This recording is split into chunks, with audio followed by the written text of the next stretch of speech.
রাধে রাধে, সবাইকে শুভ সন্ধ্যা। আশা করি তোমরা ভালো আছো, সুস্থ আছো। আমি গোপুসোনার দয়াতে এখন আমি সত্যিই ভালো আছি। কারণ ওই যে রাতে আমার ঘুম হয় না, আমি পরের দিন ঠাকুরকে ঠিকঠাক পুজো দিতে পারবো তো কেন জানি না, একটাই ধ্যান জ্ঞান আমার হয়ে গেছে এখন। তো সেই জন্য আমি হয়তো এখন একটু ভালোই আছি। তো আমার স্কিনের কথা বলছিলাম। 32 বছর যাবত আমি মেডিসিন খাই।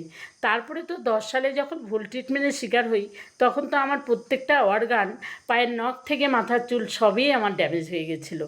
তো কি বলবো, যখন আমি স্কিনের ডাক্তার দেখাই, অ্যালার্জি টেস্ট করি, মানে বিভিন্ন কিছু করতে হয়েছে আমাকে। তো টেস্টে তো তোমরা জানোই কত রকমের টেস্ট, হ্যাঁ, সব টেস্ট করে করে এদিকে তো ভিজিট দিতেই হবে ডাক্তারবাবুকে, তারপরে টেস্ট, তারপরে যা রিপোর্টে ওনাদের ওষুধ লিখবে সেখানে কিন্তু না করতে পারবো না, না ডাক্তারবাবু আমি এটা নেব না। আবার কিন্তু কি বলবে, 15 দিন বা 1 মাস পরে কিন্তু চেক আপ করে যাবেন।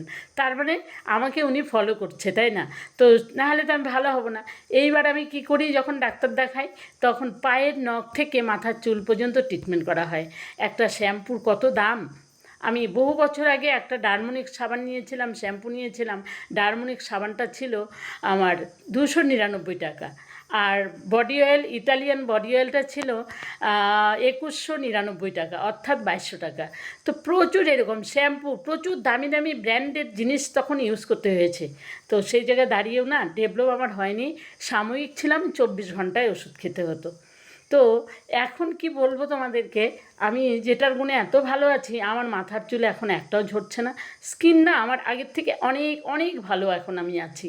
আমি বলবো না আমি সুন্দরী হয়েছি, না, ইন্টারনাল আমার সুন্দর হচ্ছে এখন।